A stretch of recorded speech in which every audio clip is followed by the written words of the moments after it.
Hello and welcome back to Let's Play Atom RPG with me, Bring It On. Let's enter this tattoo tournament, or competition is what I think he calls it. Old Man Denisich inspects several silver needles protruding from a ball of weathered yarn. He nods at you in greeting before returning to his needles, and asks, "You want something, kid?" "I'm here for the competition." The man claps you on the shoulder. "I really hoped we'd get a first-timer into the tournament. Watching the amazing professionals you followed all your life is what makes these things fun. Anywho, here's the deal. Each contestant, including you, will be given a volunteer to act as a canvas for your tattoos. The creator of the most pretty tat will get a fabulous prize, a nice stack of money, or a unique tattoo from me personally. You like? Why are you even asking my friend to join this tournament? I bet he's never drawn a single tattoo in his life. I don't care about that. I just want to know what he thinks of my proposition. What can you tell me about the other competitors? There will be three. Dobrovid Rabinovich, Hockey Malusius, and Mikhail Oval, the local champion. Who would you like to know about? Now let's talk Rabinovich. Dobrovid Rabinovich is a big romantic. He's always using very emotional subjects for his tattoos. His work sometimes brings people to tears. His themes are regret, loss, the hope of meeting loved ones again, unlawful incarceration, and such. Don't ask for more details, or this old man is going to cry. I'm interested in Hockey Malusius. I'm going to say Hake. Just Hake Malusius. Even though Hake looks like a fat old woman in a funny hat, he's a true artist at heart. He was a professional painter before the war. Now he paints bodies to make ends meet. Nobody likes fine art around here, but many a crook likes fine ink. Tell me about that Oval guy. Mikhail is a bandit with a heart of gold. He never did time before the war, but he sure visited a ton of prisons. He used to play his harmonica for the inmates during holidays. Despite not being a criminal himself, he's fixated on prison culture. He tattoos his clients with devils, with Communist Party leader faces in place of nipples, mutilated militiamen and judges, and all sorts of military and religious symbols. That's just how Oval rolls. Alright, let's talk about the competition. Should I sign you up? You didn't ask if I had any experience drawing tattoos. The old man shrugs. Who the heck cares? It's actually better if you don't have any experience. I've been to a ton of gigs like this, and the best entries were always a crappy line drawing that made everyone pee their pants laughing. Okay, I'm ready for the tattoo tournament. The man claps his hands loudly. Nice. It's bravery all the way for this kid. However, agreeing to participate is only part of the deal. You also have to wait for the other masters to join us here for the tournament. And let me tell you, no living man has any idea of when that's going to happen. Or hap. And here they are.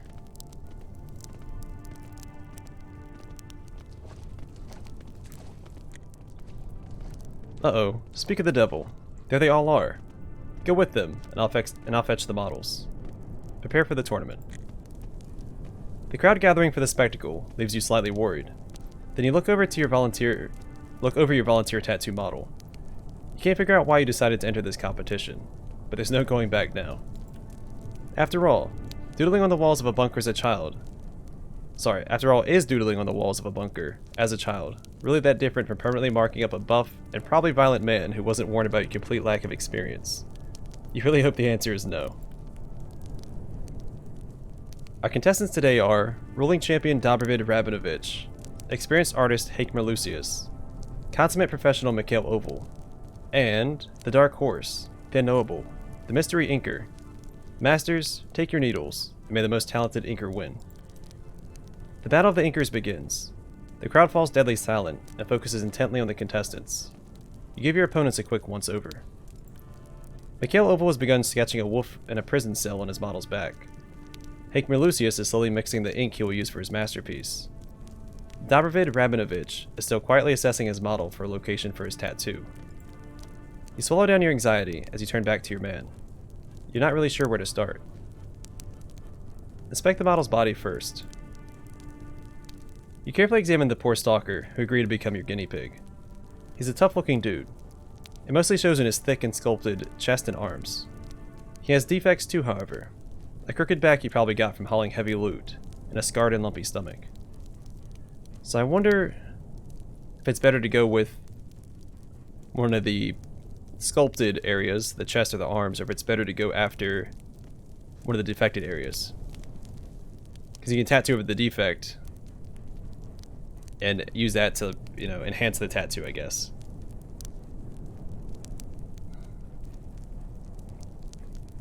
I think I'm just going to go with the arm. Pick an arm.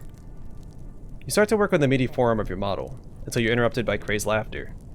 Hake Merlucius's model is giggling as Hake's marker tickles the skin of his chest. Give your head a shake and try to focus. Now is the time to pick the theme of your piece. I've never seen this before. 3 skill checks? Or maybe you only need one of these to pass. I'm hoping that's what it is, because I can probably pass with dexterity, but my intellect's average. It's at 5. But my attention is at 1 or 2 right now, so... Uh-oh. Hopefully we just need one of these, not all 3. We'll do... Yeah, draw a pretty church with the golden crosses on the top. Oh man, yeah, you needed all 3 to pass. You draw a few basic shapes, like a child's drawing of a church maybe. It looks terrible, but there's no time for perfection. You need to pick the secondary images to accompany your maybe church. I'm cringing from just looking at it. You sigh and turn back to the stalker. Yeah, we'll stick with the theme. Draw a weeping angel and some fancy church bells. With the tip of your yellowish tongue poking out the side of your mouth, you look at the crooked church and add a weeping angel and some church bells to the image. Give him hell, my sweet summer child. Whether the work is good or bad, you cannot tell, but it's definitely become more diverse. The one thing lacking now is a catchy phrase that captures the entire composition. After that, you only need to ink the sketch with your needle. Okay, number 5 matches our theme, so write, "Thy kingdom come, thy will be done, on earth as it is in heaven." You clench your fists, your inside surging with powerful emotions, and quickly write, "Thy kingdom come, thy will be done, on earth as it is in heaven," on your model's body. The sketch is now ready. All that's needed is to trace the tattoo in over your lines. Oh wow, what a line. Dip your needle into the ink mixture and get to work. Time moves slowly as your model quietly weeps from the pain. You discard one fountain pen cartridge after another, tortuously drawing the ideal tattoo from your imagination and onto the model's flesh canvas, one stab at a time.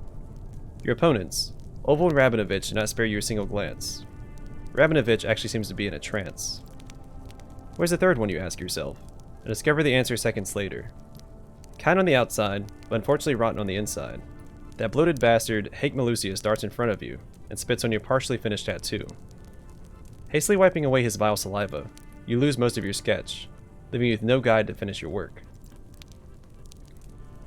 Oilo pupel, I be so clumsy. Perkel, do forgive me. Nyeheheh. Alright, seems like... Well, since I failed the first check, I wonder if having him do the work for me will compensate for that. And since he'll be working on my sketch, he might not finish his tattoo in the first place? Because I'm taking him away from his work, so yeah. Demand Merlucius fix the ruined sketch. You grab Merlucius by the collar, and quietly tell him the first 3 things you will do to him, unless he fixes what he erased. Shaking in terror, Merlucius quickly restores your sketch before tiptoeing back to his own model. Continue your work. Half an hour passes, and your work is finally ready. Everything would have turned out much better if Merlucius hadn't interfered. The soul-crushing thought of losing to this cheater won't leave you alone. Maybe you yourself should cheat against one of your 2 remaining rivals to even out the odds. Or will that lead to new, unforeseen problems? I'll look over your rivals. You give Mikhail Ovo a quick glance. The man's eyes shine with a wild paranoia, as he constantly casts darting looks back at you and Dobrovid Rabinovich. He's prepared to protect his work to the bitter end. In contrast, Dobrovid is completely mellow, working slowly and silently, enjoying the process. He occasionally turns to dig around in his travel suitcase for a new needle or additional pellets of coal. Sabotage Dobrovid Rabinovich. Yeah, because Oval's watching us, so. You wait for a moment when the crowd's attention is fixed on another contestant, and they quietly spit into Rabinovich's coal and ink mixture. Dobrovid is none the wiser, but he will discover too late that any images he creates with this diluted mixture will turn out runny and blurred. Hee hee. Time is kicking at your heels. You stab quicker and quicker, adding more and more little details, and finish mopping at the aggravated patch of skin, just in time to be deafened by a revolver blast, not 2 feet from your left eardrum. You turn your head to see a stalker holding the smoking gun, and realize this was the signal to end the competition. The shot is still echoing in your ears, and flakes of dry paint raining down on you from the ceiling, when Tattoo Master Deus Ex loudly begins his preamble to declaring the winner. Hours of hard work have passed, and what do we have as a result? For Mikhail Oval, an amazing, Nazi wolf chomping on a militiaman in a prison cell, with "Long live the thieves" written in blood on the wall. The wolf's not a Nazi, he's anti-communist. Applaud politely. Next we have this Great Four scene, inked on a living canvas by Hake Malusius, the important artist. Under the purdy trees is the axiom, "Freedom isn't free." Thank you, Hake. Very inspirational. No, thank you. Shake your fist in Hake's direction. A surprisingly awful job from Comrade Rabinovich. What's up, Dobrovid? Did you forget how to mix ink? For shame. Your tattoo is dripping. Oh, no. How did that happen? Pity the fool. Even before reviewing the tattoo itself, I really must compliment the kid on his choice of canvas. It's an ideal spot. Neither the scarred gut nor the hunchback attracted the kid, or anyone else I imagine. Instead, he picked a muscular arm. That decision alone put this contestant on the road to victory.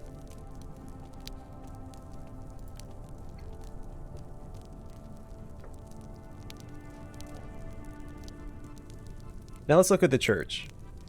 Gosh, it's bad, folks. Real bad. I've seen children with head injuries generate something closer to art using their own feces. Jeez, it was my first competition, man. Let's review the small details. Quality isn't too important in this category. The main thing is the juxtaposition of the central image with the background stuff. In this case, it works perfectly, kid. The tattoo of a church is a perfect fit for bells and a weeping angel. Airtight. What else? What else? Oh, that slogan of yours. Just listen to these words, people. Thy kingdom come, thy will be done, on earth as it is in heaven. Then take another look at the church. The message jives perfectly with the image. Silently await the verdict. My verdict is this. You're pretty good. Too good for a newbie, I'd say. But your work isn't fantastic. The best work today is that of Mikhail Oval. Great work, brother. Get over here. The crowd, flabbergasted by the naming of the champion, explodes into screams, applause, and cheers. As red like a boiled lobster, with a smile stretching from ear to ear, Mikhail Oval performs a highly skilled backflip into the center of the improvised stage and bows to the happy crowd. You and the rest of the competitors are forgotten in seconds. You have nothing else to do but leave, thankful for the old master's kind words, but crushed by your loss. Accept defeat. So, I could reload and wait to do this competition until I respec, because I'm going to respec and pump up my attention. But without knowing how much intellect, attention, and dexterity I need to pass those checks, I don't think it's worthwhile, so I'm going to leave it as is. We failed, but we still got 220 experience out of it. It's still a net gain. I assume the unique tattoo that he offers will give you a nice bonus, because the regular tattoos give you stat bonuses. Whatever. The old tattoo artist called Deus Ex inspects his vast collection of needles, carefully stuck into a half-unraveled ball of yarn. Spotting you, he says. Glad to see you in my shop. Want anything, colleague? Oh, we're colleagues now. I just came up to say hi. Farewell. Well, let's talk to some of these other fine people. So we're going to talk to the foreman. Is there anyone else in the train? Nope. The train is empty. Let's talk to this guy. A nimble-looking black-haired man looks around himself with a half-smile, puffing at his roll-up. He glances occasionally at his watch, an impressive-looking bit of technology. The crystal is cracked, but it's still functioning. Noticing your approach, the man speaks in a hoarse voice.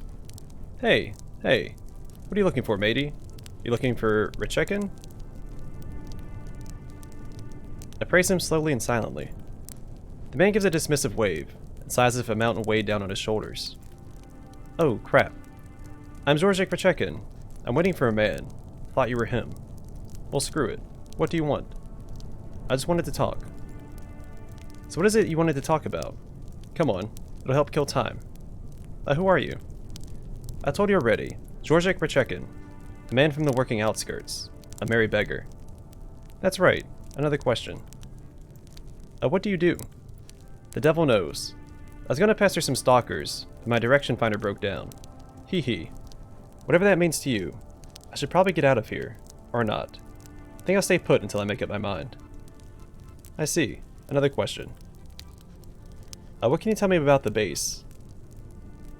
It's a decent place. Better than what the stalker crowd has at Komsomolsky Station. People are tougher here. Wouldn't have to sleep in the middle of chicken crap. I see. Another question. I got any good rumors to share? Rumors. Well, the famous racketeer, Boris Petrushev, boasted that he forced one debtor to eat his own head. I laughed my butt off at the time, but now I myself am suffocating in debts. I don't feel like laughing at all. Yep, even without the racketeer's pernicious influence, I too once enjoyed such a meal after a failed escape from the Little Owl labor camp. It was on the day I pulled myself out of the Kolyma swamp by my own hair. I swear on my children's health it's true. You're a convict, old man? That's some original gangster. Crap. Long live the thieves. Interesting. Another question. Let's change the subject. Sure. Anything you want. I don't care. You're waiting for someone else, aren't you? Georgiak scratches his head, wondering how he ended up giving away so much information. None of your business. Yo, Gate. You can trust this old hep cat. You talk just like my dad. He was a hobo too. Oh, fine. What the heck. Listen. I got involved with a guy calling himself Boatswain. He knew some brainbox in Trudegrad, an amateur radio operator who was selling an incredible direction finder. This thing could locate a stalker radio within 100-kilometer radius, and was accurate to within 1 meter. Can you imagine how much loot my small squad of land buccaneers could earn with such a device? A lot, I presume, but something went wrong. Long story short, I borrowed money from everyone I could, including some really creepy guys. I gave the money to my bro Boatswain, and sent him to Trudegrad to purchase one of these contraptions. Once he was on his way, I started gathering a new team. But Boatswain vanished. There was no news from him for a week, and he sent me a letter that the Trudegrad geek had moved to the Novgorod Scientific City. A little later, a caravan from Belovez Wasteland delivered a note from him saying he was on his way back. It's been a month now since I heard from him. I have no money. The threats will start coming soon. It's a crappy situation, frankly. I don't want to talk about it anymore. Alright, looks like this Boatswain fellow played you for a fool. I'll leave you now to ruminate on it. Bye. The man calling himself Georgiak Pacheco nods at you quickly. Those eyes never leave his watch. So what? I have a message for you. Before you can think of a way to pass Ghost of the Dragon's mysterious message to its addressee, Georgiak Pacheco, I think it's Pacheco, grabs the crumpled paper from your hands and spreads it out to read. But this is my mom's name. This is her village. Pacheco jolts stiffly upright, as if electrocuted, and snatches an old M712 from his elastic waistband. He turns his wrist 90 degrees to point the gun at your head, eyes bulging. He then starts screaming, spluttering, shaking. So what, eh? Well now, tough guy. You know my mom's address. Well done, jerk. You know her name and where she lives. But how are you going to hurt her if I execute you here and now? Huh? This little exchange does not go unnoticed. Looters are all looking at you in a mixture of fear and surprise. They're sure as heck not going to like it if you start a gunfight in the middle of their base.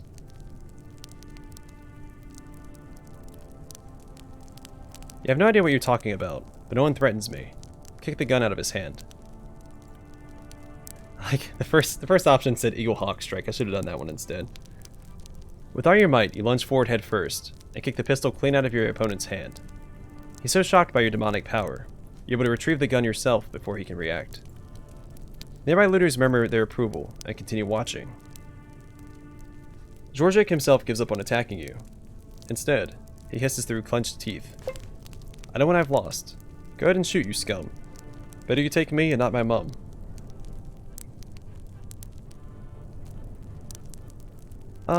Yeah, let's do this. I'll teach this man a lesson in the stomach with your fist. I don't give a darn about your mom. Your brother Gosha asked me to give you this note. Some people don't like being threatened, especially for no apparent reason. You deliver a quick jab to your hapless opponent's abdomen. Once he's doubled up and moaning, you give him another beneath the shoulder blade. Pacheco, barely standing now, spits several times and gasping for air says, "That was one heck of a blow. Ugh. Gosha the dragon, you say? God save me from a brother like him. That piece of crap is no brother of mine. But I owe that jerk more money than anyone else. This is exactly like him, to use such threats. So he found out where my mom lives and thought it would be a good idea to blackmail me. Well, his sidekicks will have a hard time when instead of an old lady, they bump into me, with Dad's Kalashnikov. If only I can get there in time." The man thinks hard, then brings his palm to his forehead with a dull slap. "Nah, I'll never make it. His goons are probably loafing around Ozerki already, waiting for his orders. Crap. Okay, tell this bastard I got the message. I'll get him his money. I have one last option. I hoped I wouldn't have to resort to this, but what can you do? I wish he'd choke on his filthy rubles." "Hey, I didn't know. Don't shoot the messenger." "Well, it happens. I better go now." Alright. Oh, and I got to keep the gun. It says so right there. Fantastic.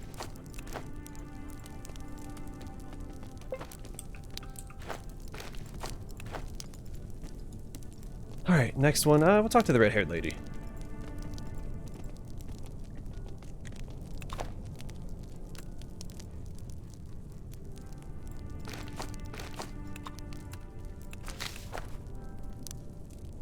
A tall, red-headed woman of about 25 greets you with a pleasant smile. She stands out somewhat among her grumpy colleagues, but she's obviously comfortable in their company, as if they were good pals, if not the closest of friends. "Hi, I'm Agatha." Or Agatha? No, Agatha. Agatha sounds better. "Did you by chance explore the metro, and did you see Maxim there? He's short, lean, and swarthy.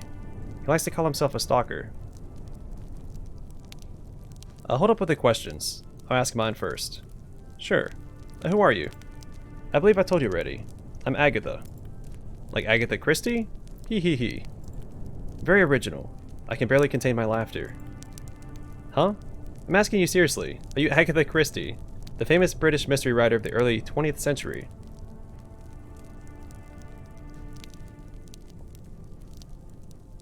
Sorry to take a sip of coffee there. "Or aren't you? I don't get how some people can be so clueless." I'm not her. You do realize that she... Crap. Would have asked you for your autograph. On the other hand, I'm glad you're not her. She died like, what, over 50 years ago? People are strange. Nice to meet you, Agatha. Another question. I'm listening. What are you doing here?" The woman surveys the gathering and smiles cunningly. "What is everyone doing here?" "I'm loafing around, just like the rest of them." "I see. I have another question. What is this place?" "A former metro station, now a huge underground common room for all sorts of rascals." "I see. Next question. I care to share any interesting stories with me?" "I went out for several nights in a row to look around. You know what I noticed? A red dot in the sky. The Hesperus star seems to be growing steadily bigger and brighter all the time." "Weird, right?" "Indeed. Right. I have another question." Let's change the subject. Okay.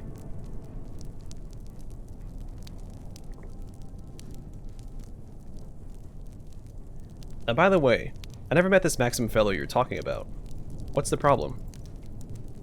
The woman heaves a deep sigh and slowly shakes her head. "If you're ever down in the metro, take a look around, would you?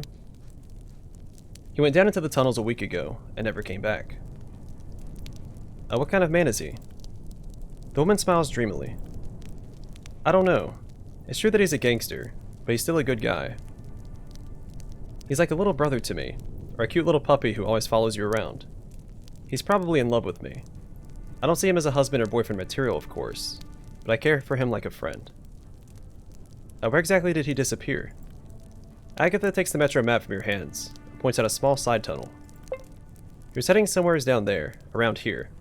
There's nothing there, though. Even Stalker don't visit these places." What will I get for it? The only thing I can give you is a big thanks. It's all well and good to have friends, but that doesn't mean I pay for his beer if you get my meaning. But Maximum can pay you himself. He's raised quite a fortune with his junk recently. It'll be enough, I'm sure. I'll keep my eyes open. Let's change the subject now.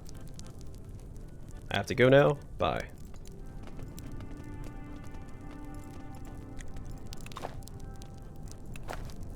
This short man of around 40 gives you a peculiar gaze as you approach him to start a conversation. He then extends his hand, and you shake it without even thinking twice about it.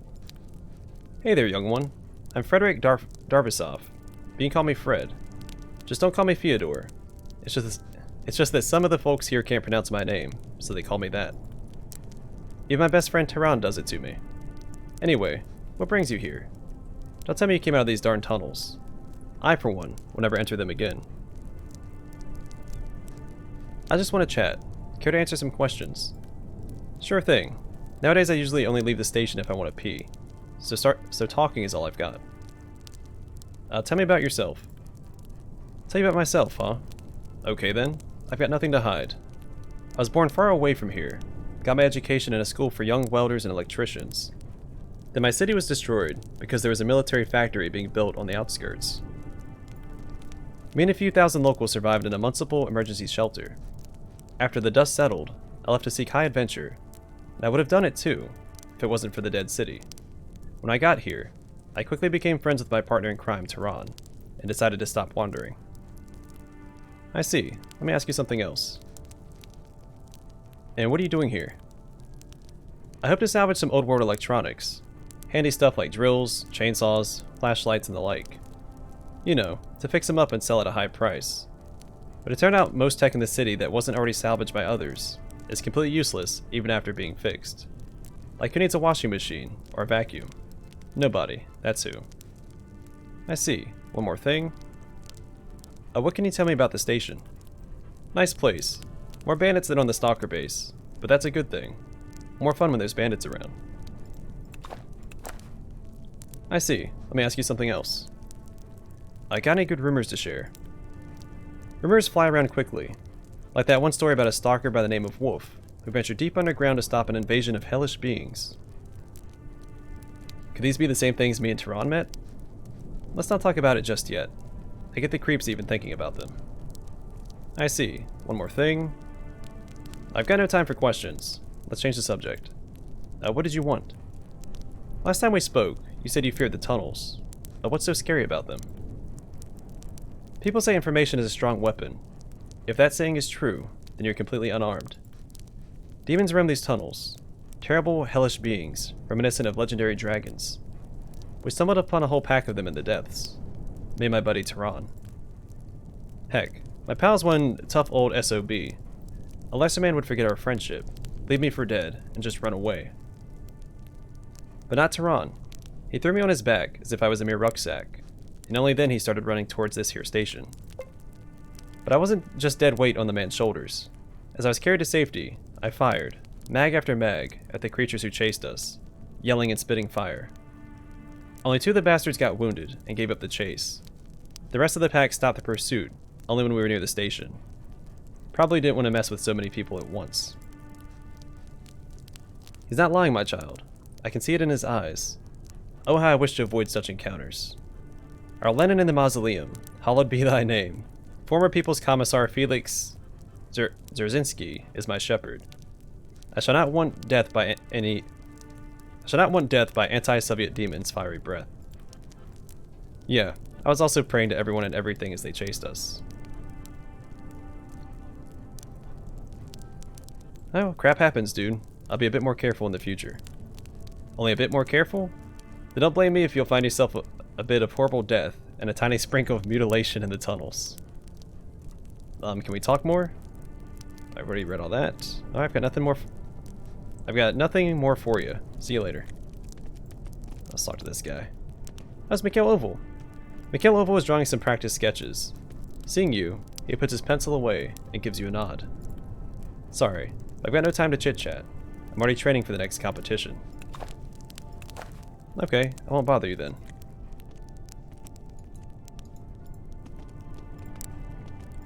I think these are the last two NPCs. Let's talk to them real fast. The man who tries to avoid you is your old friend Simon Spock. Hey. The treacherous smuggler carefully glances at you, and then quickly looks away. The world is small. Hey there. Do I know you? Sorry, I'm bad with recognizing faces. Yeah, crack your knuckles to show you're ready to deal some punishment. Simon Spock swiftly looks around and starts whispering. Calm down. I didn't betray you. It just happened. It was nothing but an accident. A silly, silly accident. So what did you do with the drugs? Drugs? Ah, the Black Lotus. I sold it. I have my own channels, but they betrayed me in the end. Left me without a single ruble they did. I, Simon Spock the mastermind, was played like an idiot. I know. It's hard to believe. And what are you doing here? Talk, or else.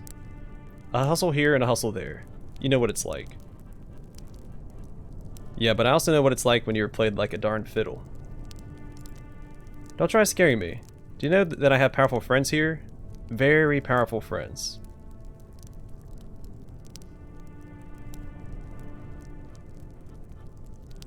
Hook also thought he was very powerful.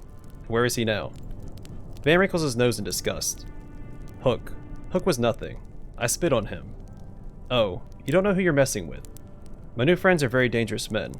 Much more dangerous than you or me. But enough about that. I told you a lot as it is. Look at him. He's shaking. Shut up, bartender.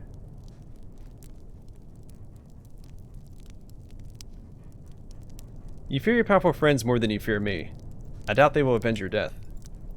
No, they will. They will, find you.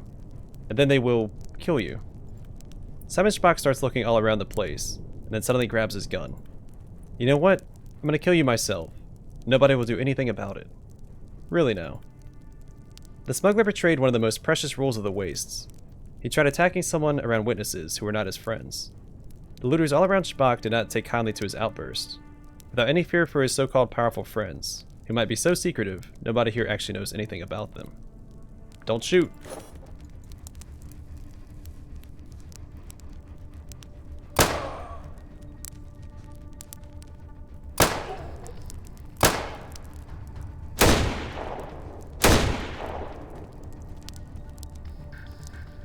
Speaking of which, where's Zulbar's at? Oh, he's all over here.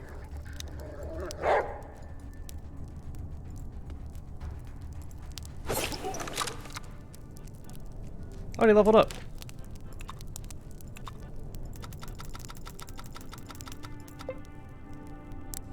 Fatality Master. Toasty. Your all-out close combat assaults are so brutal, they can literally cost your opponents not only their lives, but even their limbs.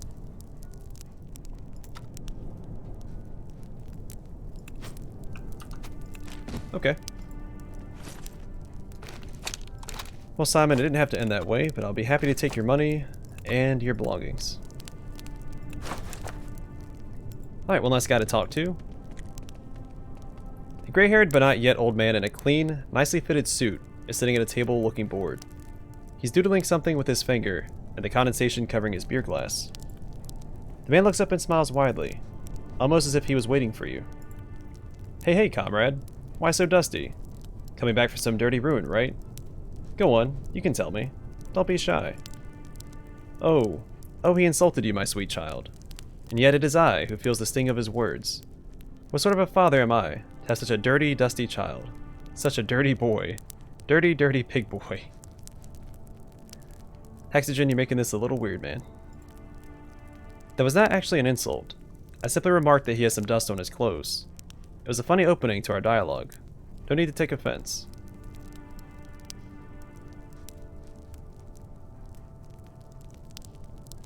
Yeah, that's about right. I love ruins. Or I love ruins, catacombs, all that gritty good stuff.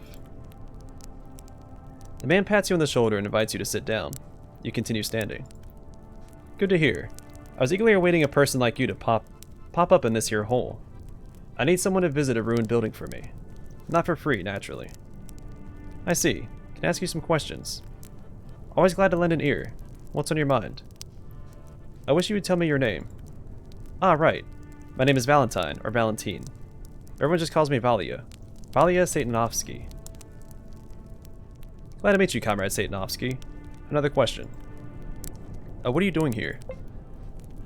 I was once a government worker, a postman.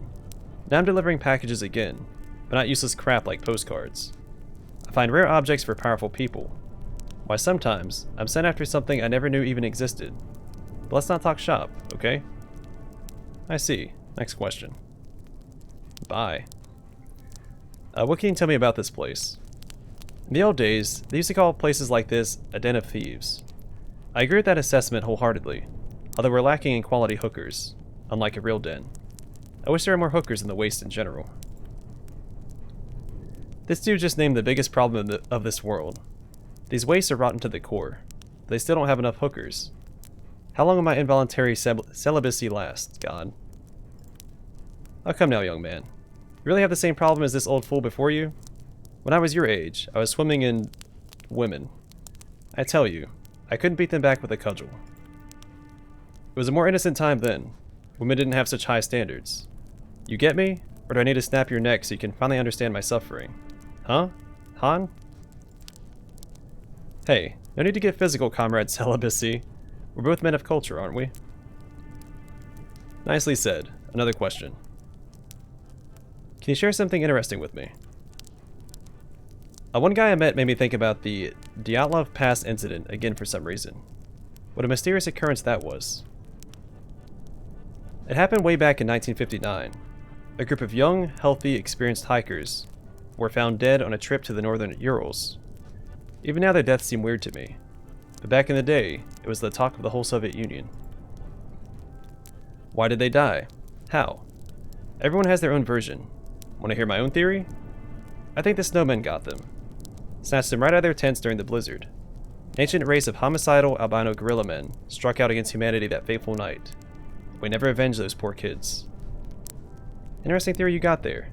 Now answer me this. I've got nothing on my mind right now. Let's change the subject. A change of subject is always welcome. You were looking for someone who would dumpster dive in the ruins for money. I'm ready to hear you out. The man nods a few times and jerks his chair closer to you without standing up. He starts by saying the following, while nervously drumming his fingers on the table. A certain hospital was left strangely intact after the bombings all those years ago. There are no doctors there, of course, only monsters and bones, but the building itself is safe to explore. My business partner really needs a certain gizmo that might still be found in that old clinic. It would likely be in the operating room, or maybe locked up in the basement storage area. Every city clinic had a few of these things in the last years before the war. The thing is called the Morosco Portable Storage Freezer, or just Morosco. It looks like a small suitcase with 3 multicolored vials of chemicals on the inside, and a SovMedTech logo on the outside. What are the chemicals? Is this thing dangerous? Nah, not at all. It was used to transport donor organs to patients over long distances, without the need for a whole freezer truck. Pre-war medicine made a huge leap before it all went to hell, you know. Heartbroken? We'll get you a new one. Liver failing from all that pesky alcohol that keeps sneaking into your system? Get a transplant and drink up. The chemicals in the case are for slowing down cell death in the organ as it's moved between hospitals. And why would you need such a thing? I don't. My business partner does. He's planning on opening a hospital. Yeah, such a great guy he is. You can't even imagine. The man takes off his glasses and starts cleaning them with a small rag.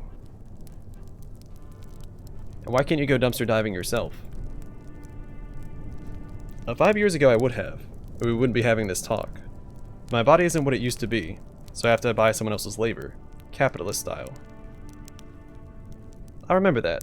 If I ever see a gizmo like the one you described, I'll return. Great, and I will buy it for 1,000 rubles. Deal? Of course it's a deal. You already told me you'll look for it. I have every confidence in you. Alright, let's change the subject, okay? We've already read all this. Alright, I've got nothing in my mind right now. Let's part ways for a while. Alright, I feel like we got a lot done this episode. We finished talking to all the NPCs in this station. I'm pretty sure. I'll give it one more look-see before we leave. In the next episode, we'll go up here, see if there's more people to talk to.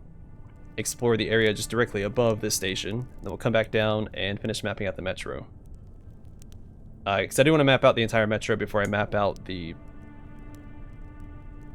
overworld for the Dead City. Because it's, you know, still new and exciting down here. So, one thing at a time. Either way, I'm going to call the episode here. Thanks for watching. I'll see you guys in the next one.